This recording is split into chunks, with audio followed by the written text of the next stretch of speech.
Have you told your friends that you see ghosts? Oh, absolutely not. Gina Rodriguez returns in Not Dead Yet. I'm back, baby. Who is that? Oh, she's the obituary writer. And Brad Garrett joins the brilliant ensemble cast. Titan, Maverick, Titan of all Mavericks. These are all words used to describe me. Not Dead Yet. Season premiere. Tonight, 8:30, 7:30 Central on ABC. And stream on Hulu.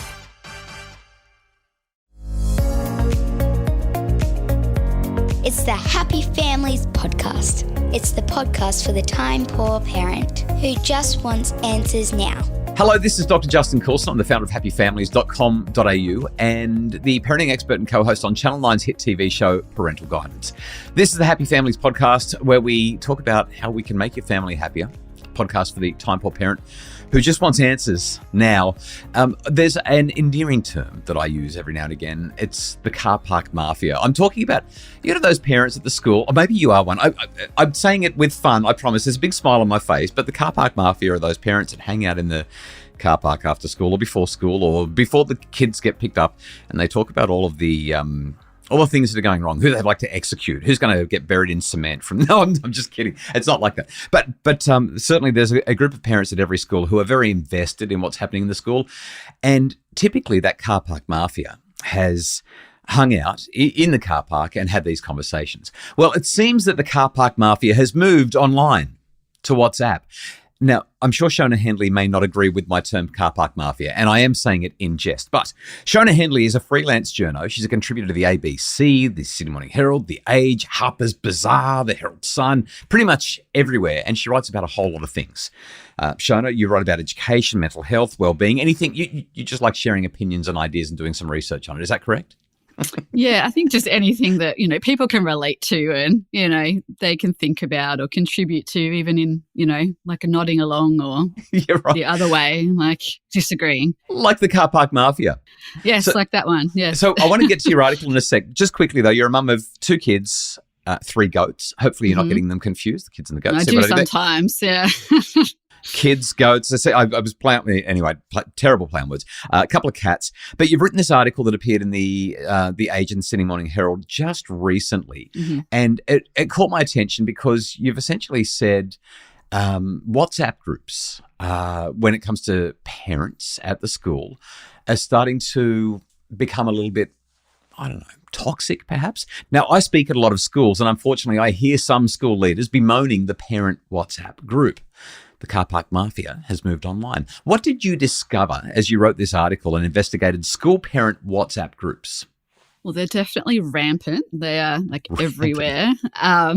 So, yeah, that might go along with your mafia word. But I think they're used a lot. So, whether good or bad, most people that I spoke with, so friends, family, random strangers, anyone that had thoughts on it, had either belonged to a WhatsApp group at some point, do currently, or an equivalent sort of group chat related to their children's school. It's so interesting because, like Kylie and I are not involved in any WhatsApp groups. I don't even know if there is one. I've stayed away from it, right?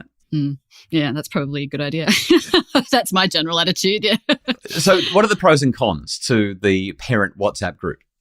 So there definitely are pros. So I think my article focused a lot on the cons. But, I think if they're used well, like they have a good moderator, which I think is really essential, and they've got really good terms and guidelines that people are following, they can be a really great way for parents to communicate about school admin type of things. So, carpooling, pickups, drop-offs, school uniform sales. And another thing that I thought was really positive, which I hadn't really thought of, was that some parents find it a great way to sort of connect with other parents and be involved in like the school life a bit. So, like they are members of the school as well, community. And I think sometimes they might get a bit neglected in that front. So people that find it positive and find it a good thing, find that they, can establish sort of a good rapport and almost like a school spirit. And I think that's a really good thing. So when I hear you say that, I think about a whole lot of research that very sophisticated scholars have done over the last few years looking at social media generally. Mm-hmm. And there are a lot of negatives to social media, but the overwhelming positive is that when it is used pro-socially, It promotes a sense of community, a sense of belonging, a sense of connection, all the things that you've just outlined. It's a really, really big plus. Yes. Unfortunately, social media comes with a whole lot of negatives, and your article focused on several of those negatives. So we've talked pros. What are the cons? What did you discover as you asked these questions? And I'm going to guess most of this comes from a lack of effective moderation and guidelines around the group. Yeah, I think it does. And maybe having an understanding that isn't quite correct about what the platform is. Right. Why do we have this well. group existing? Yeah. So what are you seeing? Quite a lot, and things that I hadn't necessarily thought of. So there were things quite minor. And for me, like, that was something that I'd noticed as well, is that people like to share a lot, some people. So, there'd be frequent sharers or contributors to the chat, like a little top contributor badge for them on WhatsApp. It's not always necessary. And they also like to share it at whatever time suits them. So, it could be late to the evening, you're trying to go to bed and it ping, it's like something unnecessary that you don't need to read, which can just be frustrating. Or, if it's something that's serious, it's like it causes a bit of a sleepless night potentially. You're a parent trying to relax and then you get this message about something to do with school, and then you start thinking about that. But I think in the more serious side of things, one thing that I hadn't thought of until I spoke with a social media expert was sort of the privacy concerns around students. So, for example, we all tick the yes or no about sharing our kids' name and image for the school, whether it's in like a school yearbook or for their Facebook page or website. But that's not passed on all the time to parents, or it's not really passed on to parents. So, you might be snapping pictures of your child at athletics and then share it in this WhatsApp group. But behind them are some other kids, and these kids have ticked no, and that no is for a good reason. Potentially they're in a custody battle, domestic violence situation. There's a range of reasons, and it's potentially putting those children at harm and at risk as well. So that was something I hadn't really thought of. You're thinking you're sharing this just as something fun, or, to give it to a photo to someone else for them to keep. But you're putting this information out there that, could be hurtful or harmful to someone else. But outside all that, I think where the mafia thing comes into it is it's definitely cliquey. Like parents, whether we want to admit it or not, I think there are definitely some social cliques amongst school parents. And I think on social media, the idea that we can just share things without any repercussions really heightens that. It can make it really nasty really quickly. Names can get mentioned. You might even say things you don't mean that much. You get caught up in it, I think, quite easily. But people usually will find out about it, which obviously is going to cause more ongoing issues as well. And there's also things like exclusion. Like there were people I spoke to that said some parents were left out purposely of groups, or they started an entirely new group just because they didn't want a particular parent to be in it because they didn't like them. And again, usually these people will find out, and it's really hurtful. No one wants to be that parent that's left out of a group because no one likes them, it's a horrible situation, especially when you're probably going to have to be around these parents for your child's whole school life, So I think there's things like that you just don't think about. Even more than that, there's sort of legal ramifications as well. There are a lot of teachers are often at the heart of some of the not so kind comments in these groups.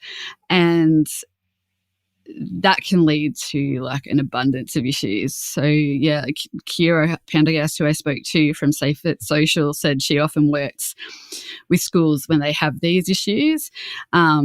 And that it's really quite murky, and basically no one knows how to deal with it. The schools don't know, legal on the legal front, it's tricky as well. But ultimately, these teachers can often end up out of work because they're, for their own mental health, because they've been defamed, harassed, bullied on these groups so badly that they can no longer work. So it can be quite serious. Several different angles that I want to take with what you said, because those The negatives, yeah, it's great because it can promote society and belonging, right? And then, there's this long list of negatives. There is. The first thing that strikes me is just the issue of being pro-social, being civil to one another. I find it fascinating that parents are convinced that their kids need to be taught to be appropriate with digital media, but it seems that many parents forget that the same rules apply to them. In so many ways, I actually want to join the gossip and find out what you found out as you were researching for this, but I don't think that that's constructive as much as I would love to know what people are saying. But Shona, you talked about legal ramifications. As you were saying that, it reminded me of early 2020. I think it was just before COVID. There was a Mount Tamborine in Queensland, Mount Tamborine principal who won a defamation case after parents were alleged to have made derogatory remarks on Facebook. So there are very real legal issues involved in what's being said in public forums, even if it's in a private WhatsApp group. Once somebody takes a screenshot, once that gets leaked, once the person being defamed finds out, this is almost certain to end up in court if a person wants to take it down that route, right? Well, yeah, I mean, I'm not a lawyer, but I spoke with Kira Prendergast, and she had really insightful comments about a lot of issues that can come from, even just one comment about someone. So as you mentioned, things like defamation, if that information's found out, which more often than not, it is found out via screenshots, talking, emails, people like to share, doesn't stay on WhatsApp. So I actually read earlier this year there were a few communication reforms passed regarding social media. So it sort of covered things on TikTok, but these group chats weren't included. So and it sort of, I think, remains a to be looked at component for the government. I'm sure somebody's going to say something stupid, and we're going to find out soon enough. Yeah, well, that's it. Exactly right. I think they know that they're going to have to do that quick smart. But because it happens all the time. And like the case I mentioned before, there's a teacher that's it happens a lot where the teachers will find out about these comments, and depending on how serious they are, or I guess the teacher in particular, that can have ramifications, not just legally, but, for their own health, well-being, their professional life as well. So I think you just need to remember that what you're saying, if it's not kind and it's not private, I have a question for you. Are you in a parents' WhatsApp group with your kids' school? I am. How has reporting this story made you approach that differently? Well, I was not really a very active member anyway. I was sort of, I always found, I've belonged to a few different groups, over the years as my kids have grown up. And there's been occasions where they've got a bit untoward. So I think from seeing that, I belong to them for the sake of belonging, but I don't get notifications, and often I'll even delete the entire app for a while, if I need a break. So you're not an active car park mafia participant, is that what you're saying? No, it's just too much. Probably a good way to be. Yes, that's it. We will link to the article that you've written in the show notes so people can go and read it and really get their head around the things that you've described, although I think there's been a great summary of it in this conversation. Shona, parting words, final advice, if parents are using these social media platforms to stay on top of what's happening in the school and create that community with other parents, what would be your biggest take-home message, the central thing that you'd want people to hang on to based on what you've written, based on what we've discussed today? I think, to be kind and respectful, the whole treat other people how you want to be treated sort of mantra. I think, you need to remember that everyone is a person, teachers, other parents, kids, the gardener, everyone. So if you say something about them,